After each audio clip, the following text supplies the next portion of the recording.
आज की संस्कृत क्लास में आप सभी का स्वागत है। टॉपिक चल रहा था अलंकार, और अलंकार में भी हम बात कर रहे थे शब्दा अलंकार। शब्दा अलंकार में सबसे पहले बात करते हैं हम अनुप्रास अलंकार की। अनुप्रास अलंकार की बात करते हैं। साथियों, मैं विश्वास दिलाता हूं कि यदि अलंकार का पूरा टॉपिक आपने पढ़ा, परीक्षा में एक भी गलत नहीं कर पाओगे। देखिए, सबसे पहले अनुप्रास अलंकार है। अनुप्रास कैसे बना है? अनु प्लस में प्र प्लस में आस से बना है अनुप्रास। और अनु का अर्थ होता है अनुगत, प्र का अर्थ होता है प्रकृष्ट, और आस का अर्थ होता है न्यास या विन्यास। न्यास या विन्यास अर्थ होता है अनुप्रास का। तो साथियों देखिए, इसमें कैसे करना, इसका अर्थ क्या हुआ? अर्थ ये हुआ, रस भाव आदि के अनुगत जो वर्ण विन्यास है वह अनुप्रास है। दोबारा सुनना, इस शब्दों के एक एक शब्दों का जब अर्थ देखते हैं तो क्या अर्थ निकल करके आता है? अर्थ निकल करके आया कि रस भाव आदि के अनुगत जो वर्ण विन्यास है वह अनुप्रास है, वह अनुप्रास है। तो आप देखिए, यहाँ पर अनुप्रास जो अलंकार है उसका लक्षण क्या है? तो बात करें तो यहाँ पर सबसे पहले हम बात करते हैं वर्ण साम्यम अनुप्रास। वर्ण साम्यम अनुप्रास। वर्ण साम्यम का अर्थ हुआ वर्ण की समानता अनुप्रास है। वर्ण की समानता ही अनुप्रास है। ये किसके अनुसार है? मम्मट के अनुसार। यहाँ पर सवाल आता है कि बार बार परिभाषाएं आएंगी, और मम्मट और विश्वनाथ की परिभाषाएं ज्यादा हैं हमारे चैप्टर में, तो अलंकार में। तो आपको पहचान रखने का एक यानी सीधा सा तरीका बताता हूं मैं आपको कि मम्मट की जो परिभाषा होगी वो छोटी परिभाषा होगी। मम्मट की छोटी परिभाषा होगी, जबकि विश्वनाथ की परिभाषा बड़ी होगी। मम्मट में कितने अक्षर हैं? 1 2 3 4, और विश्वनाथ में कितने हो गए? 5। तो बड़ा कौन हुआ? विश्वनाथ हुआ, और मम्मट हुआ छोटा। तो छोटी परिभाषा, जो छोटा लक्षण है वो है मम्मट का, और बड़ा लक्षण है जो है विश्वनाथ का। ठीक है जी। अब बात करते हैं मम्मट ने क्या दिया? वर्ण साम्यम अनुप्रास है। वर्ण की समानता ही अनुप्रास है। वर्ण की समानता ही अनुप्रास है। अगला लक्षण है इसका अनुप्रास का।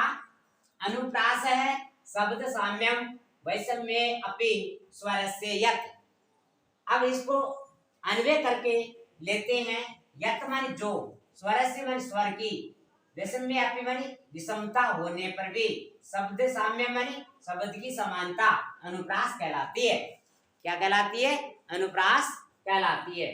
देखिए, जो स्वर की विषमता होने पर भी शब्द की समानता हो, स्वर की विषमता होने पर शब्द की समानता अनुप्रास कहलाता है। अनुप्रास कहलाता है। ये किसके अनुसार है? विश्वनाथ के अनुसार है।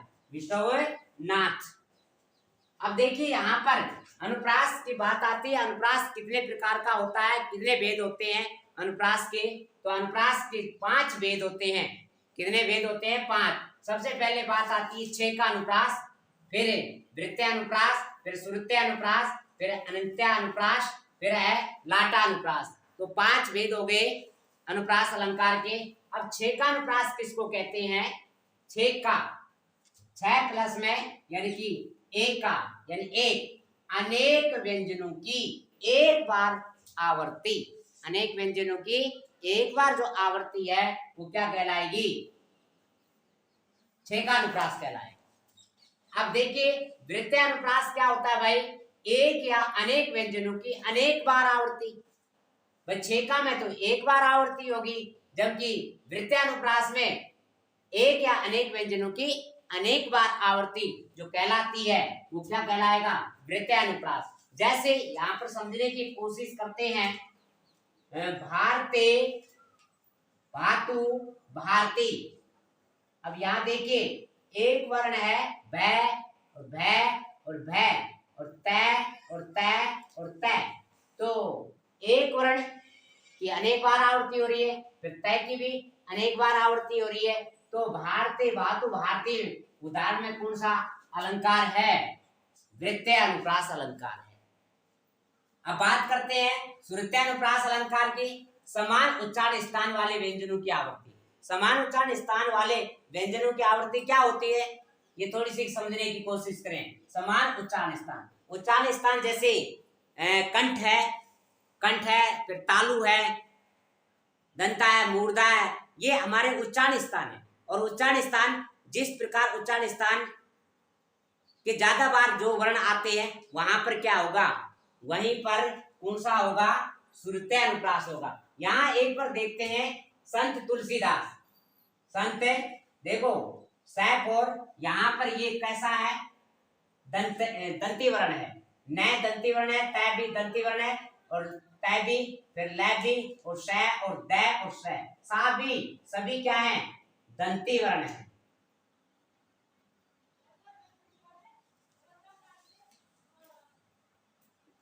दंती वर्ण है, सभी दंती वर्ण है भाई।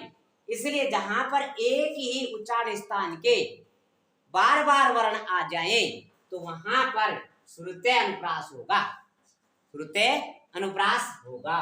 अब है अनंत्या, अंत्या अलंकार। इसमें क्या होता है, छंद के अंत में पूर्व वर्ण की आवर्ती, छंद के अंत में छंदस से अंते पूर्व वर्ण से आवर्ती क्या कहलाएगी, अंत्या अलंकार कहलाएगा। या यूं कह सकते हैं तुकबंदी।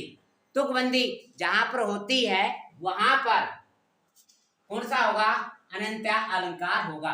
जैसे समझने की कोशिश करें, यावत वितोर पार्जन सत्य, तावत निज परिवारो रक्त, तावत धावती जर्जर देहे, वार्ताम न पृछति को अपि गेहे। देखो यहाँ सत्य क्या आया है जी, यहाँ सत्य आया है और यहाँ पर रक्त आया है, सत्य रक्त। तो इस कारण से यहाँ पर कौन सा है, अनंत्या अलंकार, अलंकार है, अनंत्या अलंकार है। और ये किसका भाग है, अनुप्रास का ही भाग है जी। जैसे समझने की कोशिश करें हिंदी में, हिंदी में तुकबंदी क्यों हम समझेंगे, किश्ती हर तूफान से गुजर सकती है, बुझी हुई समा फिर से जल सकती है, हौसले मत हारो इरादे मत बदलो, एक किस्मत कभी भी बदल सकती है। तो देखो शक्ति है, शक्ति है, तो इस तरीके की तुकबंदी जहां पर आएगी वहां पर अंत्या अलंकार होगा, अंत्या अलंकार होगा। अब यहाँ सत्ता है और यहाँ पर रक्त है, देहे गेहे ये तुकबंदी है, तुकबंदी मिल रही है। अब आगे आता है लाटानुप्रास। लाटानुप्रास क्या है, लाटानुप्रास जो है तात्पर्य भेद, तात्पर्य भेदे सती समानार्थ शब्द से आवर्ती, तात्पर्य भेद होने पर भी समानार्थ शब्द की आवर्ती हो जाए, तात्पर्य भेद होने पर भी समानार्थ शब्द की आवर्ती, समानार्थ शब्द की आवर्ती जो हो जाती है वहां पर कौन सा होता है, लाटानुप्रास होता है। जैसे समझने की कोशिश करें, समीर राजीव नैने नैने किमनी मिलिते, पसे निर्जित कंद्रपे वसंगम प्रियम। देखो यहाँ पर आया है नैने नैने, नैने नैने क्या कह रहा है, तात्पर्य भेद होने पर समान शब्द की आवर्ती। देखो नैने और नैने शब्द एक जैसे हैं लेकिन इनका तात्पर्य भेद है जो अलग है। क्या तात्पर्य भेद है, देखिए क्या कहता है हिंदी में, नैने का मतलब हुआ यहां पर इस नैने का अर्थ हुआ हे कमल तुल्य नेत्र वाली, हे कमल, भाई राजीव का मतलब कमल हो गया, हे कमल तुल्य नेत्र वाले जरा मुस्कुराओ, जरा मुस्कुराओ, तुमने दोनों आंखों को कैसे बंद कर ली, कामदेव को जीतने वाले इस कामदेव को देखो। यहां पर नैने नैने आने के कारण से लाटा अनुप्रास है, कौन सा प्रास है, लाटा अनुप्रास अलंकार है। अब और उदाहरण देखते हैं। ततो मृगेंद्र से मृगेंद्रगामी वधाय वधस्य सरम शरण्य जातो विसंगो निरपते निसंगात उद्धृतुम एचत प्रसभो उद्धृत अरि। ये रघुवंश से लिया गया है। किसे लिया गया है? रघुवंश से। समझने की कोशिश करें भाई। यहां देखो, मृगेंद्र से मृगेंद्रगामी, मृगेंद्र से मृगेंद्रगामी आ गया। यहां पर सरम, यह देखिए वधाय वधस्य आ गया, सरम शरण्य आ गया, विसंगो और निसंगात आ गया। ये कुछ वर्ण मिल रहे हैं, लेकिन इनके जो स्वर की ध्वनि है ना वो अलग है, स्वरों की ध्वनि अलग है। इस कारण से इसमें भी क्या है आपका अनुप्रास अलंकार है। कौन सा अलंकार है? अनुप्रास अलंकार है। समझने की कोशिश करना कि अगला उदाहरण के द्वारा समझा रहा हूं। तो आदाय बकुल गंधान अंधी कुर्वन पदे पदे भ्रमान अयमेति मंदम मंदम कावेरी वारी पावन पवने। जी सर, यहाँ पर देखिए, यहाँ गंधान देखो ध आ रहा है, न भी आ रहा है, लेकिन यहाँ ध्वनि की बात करें गंधान, गंधान में यहाँ आप की मात्रा आ रही है। किसकी मात्रा आ रही है? लेकिन यहाँ धी में, अंधी में ई की मात्रा है। व्यंजन तो एक ही है, व्यंजन तो एक जैसे ही है, लेकिन स्वर की जो आवृत्ति है ना वो भिन्न है, अलग है। और स्वर की आवृत्ति भिन्न होना वहां पर क्या कहलाएगा? अनुप्रास अलंकार कहलाएगा। जैसे समझने की कोशिश करना, यहाँ कावेरी, कावेरी और वारी।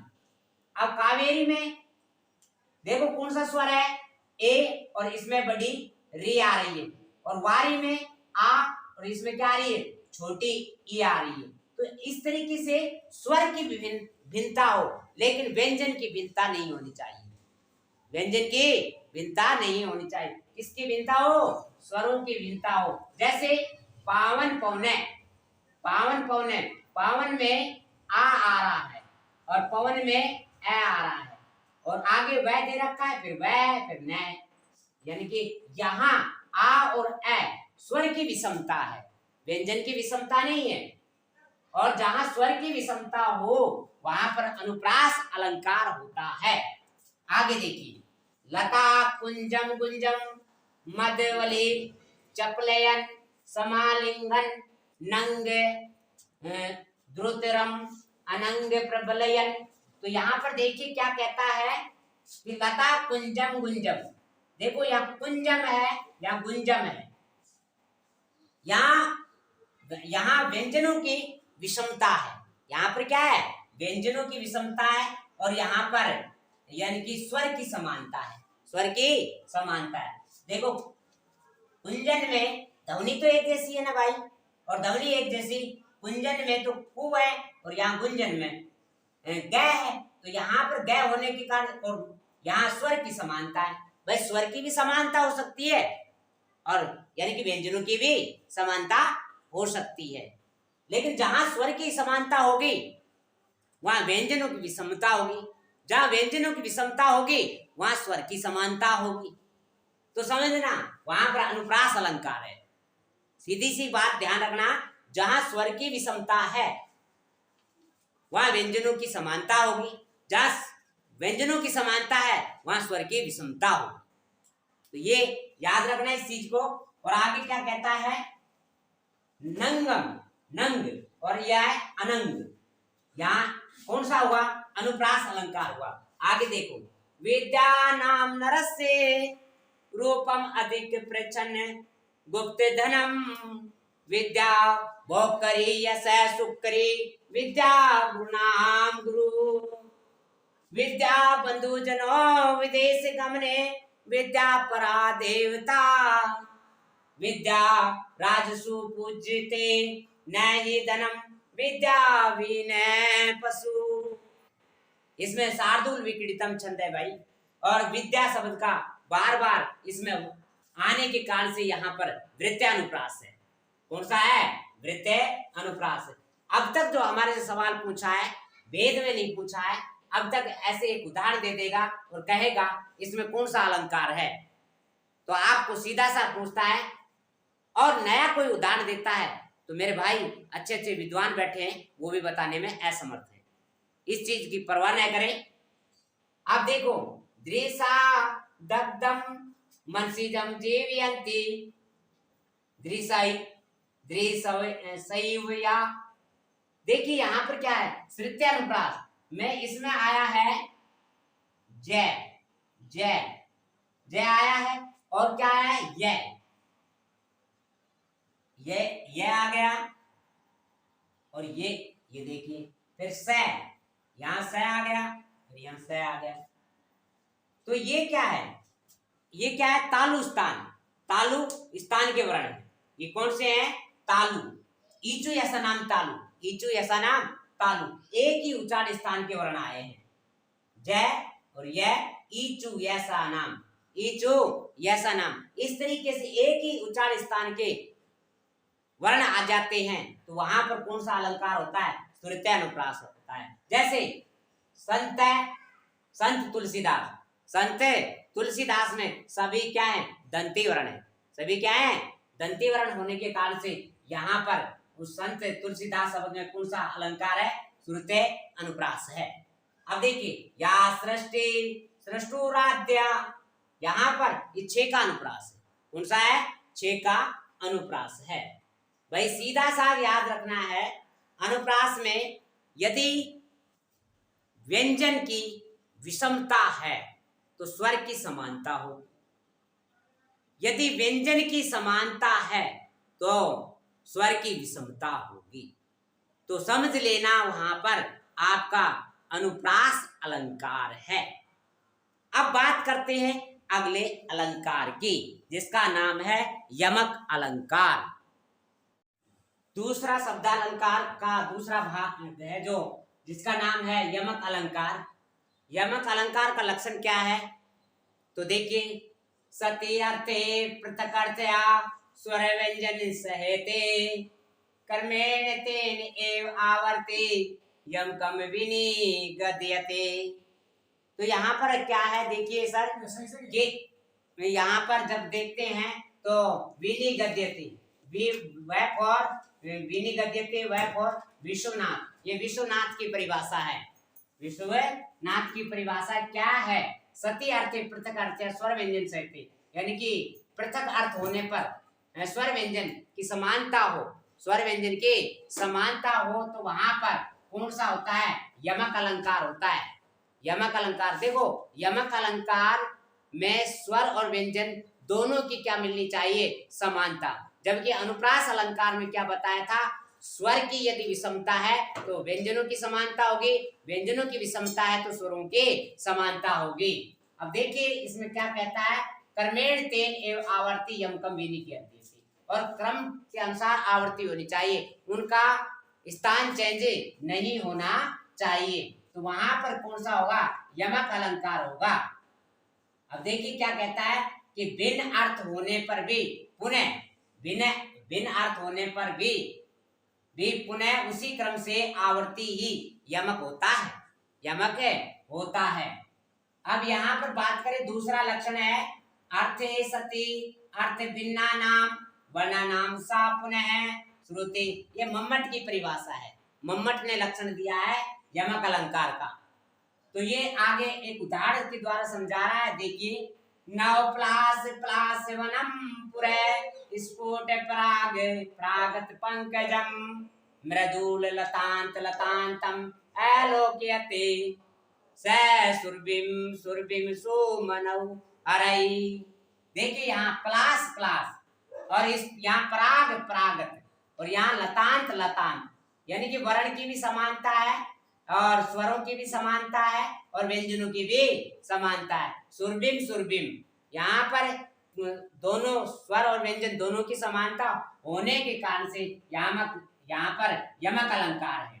अगला उदाहरण, ये जो नव प्लास प्लास वनम स्फुट पराग प्राग, ये महाकवि मार्क के द्वारा लिखा हुआ शिशुपाल वध से लिया गया है। अब है वन्नांत सय्या कठिने कृताकृति कचाचितौ विश्वज्ञा गजौ गजौ कथम त्वं मेतौ धृति संयमौ यमौ। तो ये भारवी के द्वारा किरातार्जुनीयम लिखा गया उसमें से है। देखो यहाँ पर क्या बताया है, गजौ गजौ क्या है, गजौ गजौ और यमौ यमौ होने के कारण से यहाँ पर स्वर की भी समानता और व्यंजनों की भी समानता होने के कारण से यहाँ यमक अलंकार है, यमक अलंकार है। अब देखिए सर, यमक अलंकार के एक और उदाहरण देखते हैं।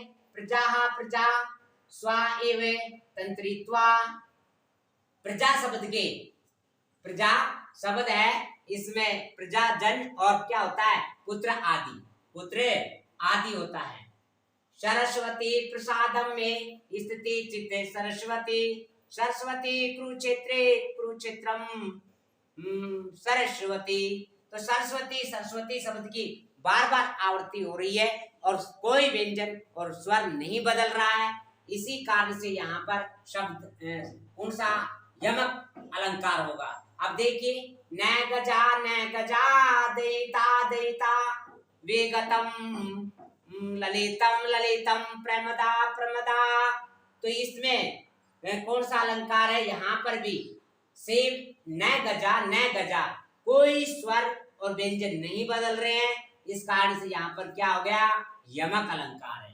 अब बात करते हैं श्लेष अलंकार की। श्लेष अलंकार का यानी कि क्या अर्थ होता है, श्लेष शब्द से बनता है, श्लेष का अर्थ होता है चिपकना। एक शब्द के अनेक अर्थ चिपके रहते हैं, एक शब्द के अनेक अर्थ जुड़े हुए रहते हैं, तो ये समझना वहां पर कौन सा होगा, श्लेष अलंकार होगा। श्लेष अलंकार की परिभाषा क्या है, लक्षण क्या है, श्लष्टै पदै अनेकार्थ विधाने श्लेष ईष्यते। श्लष्टै पदै यानी कि चिपके हुए पदों के अनेक अर्थ विधाने, श्लेष अनेक अर्थों से जाना जाता है, श्लेष ईष्यते उसको श्लेष कहा जाता है। अब देखिए यहाँ पर प्रतिकूलताम उपगते विधौ विफलत्वम एति बहुसाधनता। प्रतिकूलताम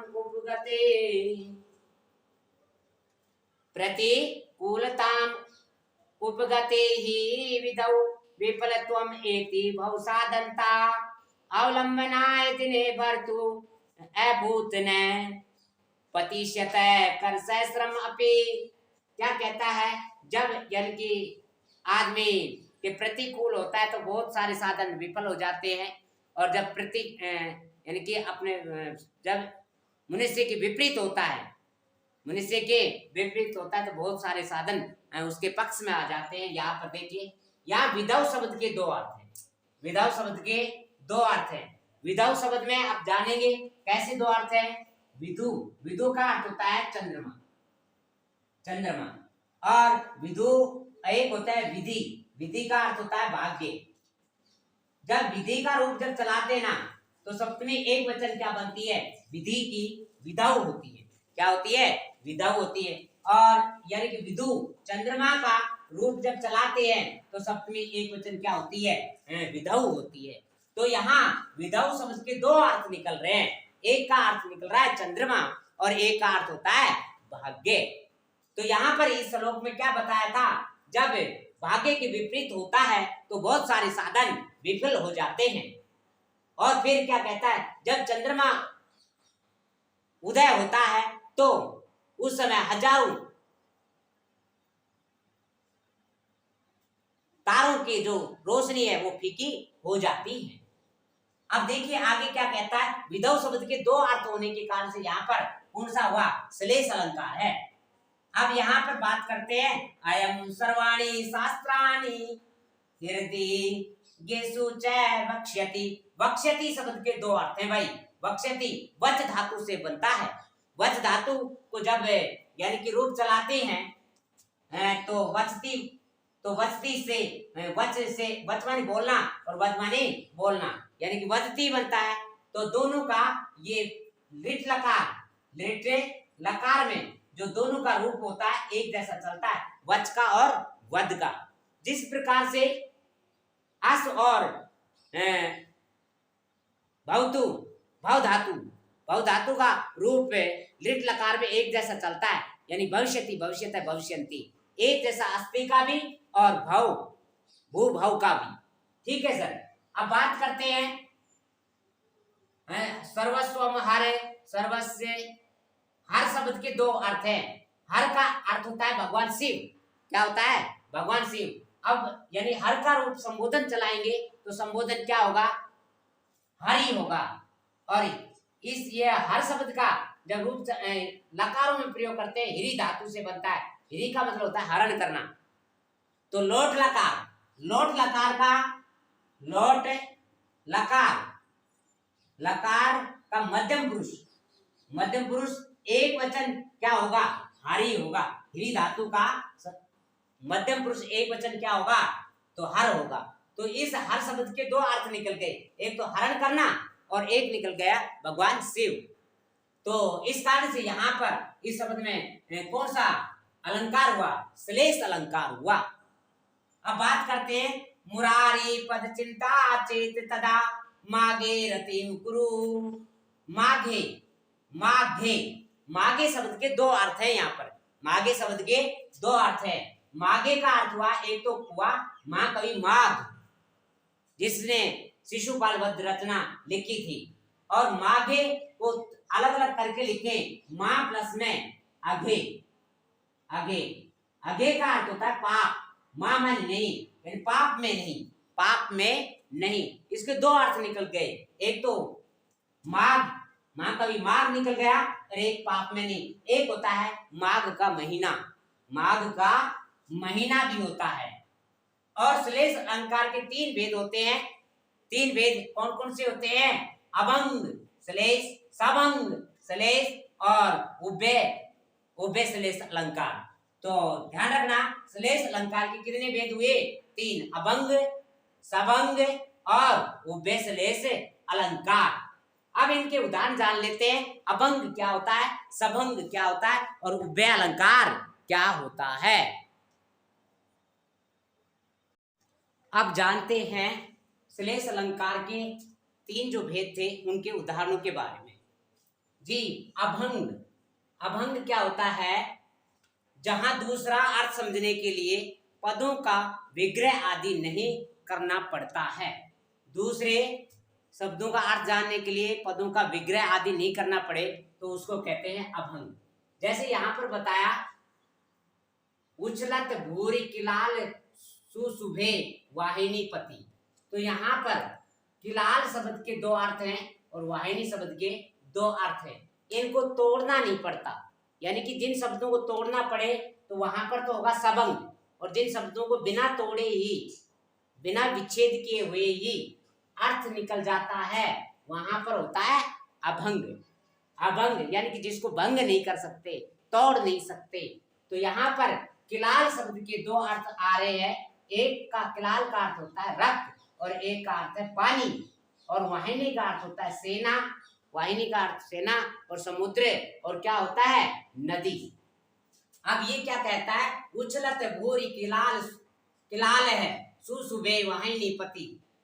तो इसका अर्थ हुआ कि उछलते हुए बहुत से रक्त से सेनापति सुशोभित हुआ हुए। क्या कहा? उछलते हुए बहुत से रक्त से सेनापति सुशोभित हुए। अब सबंग श्लेष अलंकार में क्या आएगा?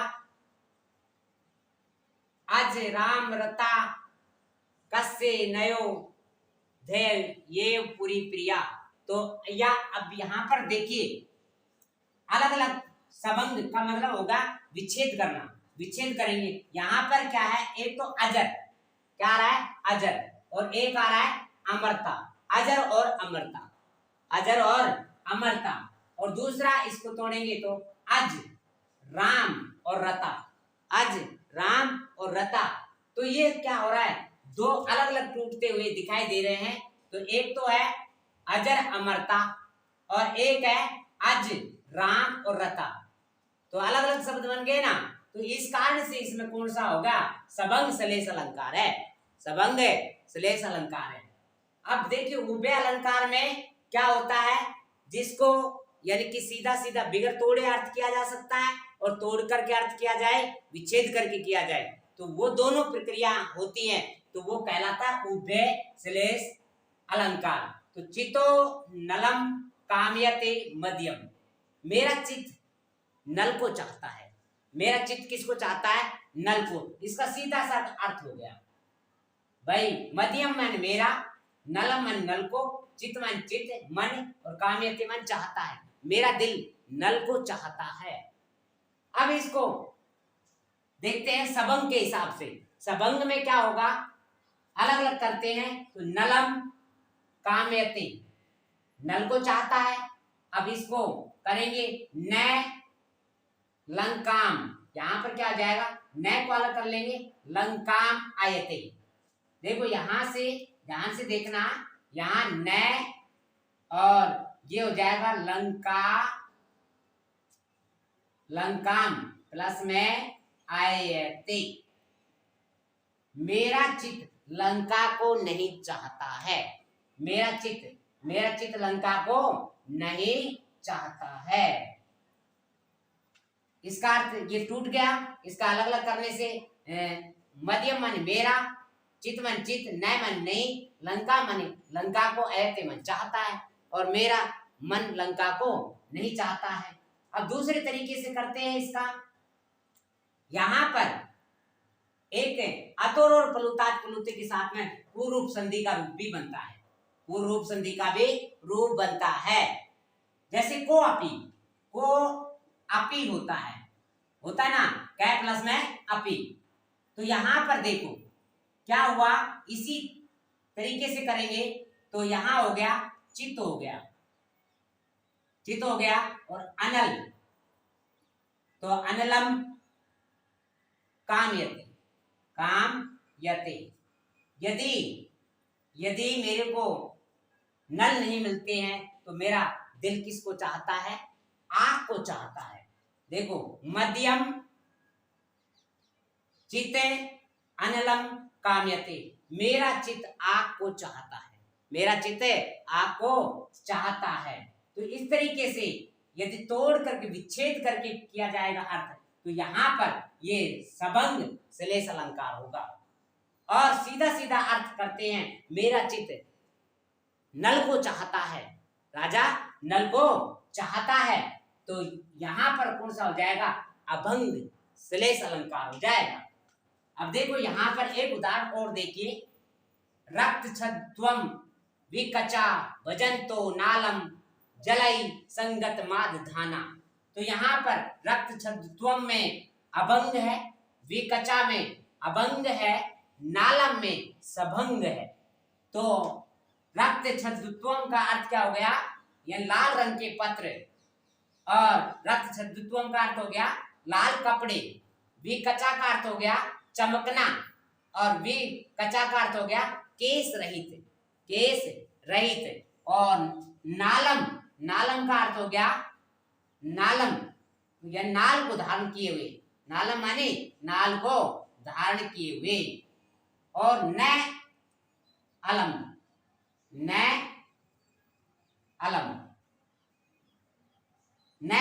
यहां पर ये टूट गया, क्या हो गया? टूट गया। और पर्याप्त में आ गया, या बस कहे या पर्याप्त कहे, यानी कि बस नहीं, पर्याप्त नहीं के अर्थ में आने के कारण से यहाँ पर क्या हो गया? सबंग श्लेष अलंकार हो गया भाई।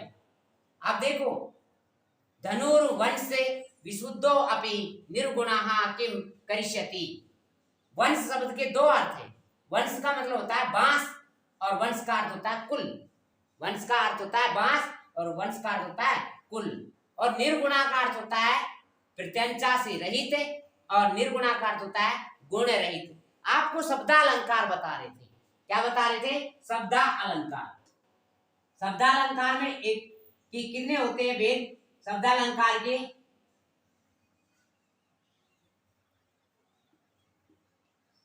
अवश्य शब्द में बताया था। एक तो बताया था अनुप्रास, एक बताया था वक्रोक्ति, एक बताया था आपको श्लेष, और एक यमक। ये अब वक्रोक्ति आपके चैप्टर में आ नहीं रहा, इसलिए वक्रोक्ति की चर्चा नहीं करेंगे। शब्द अलंकार में 3 ही अलंकार आ रहे हैं। एक तो आ रहा है अनुप्रास, और एक आ रहा है आपका श्लेष, और एक आ रहा है यमक। ये 3 अलंकार थे जो आपके शब्द अलंकार थे। अब हम बात करेंगे अर्था अलंकार का अगले वीडियो में।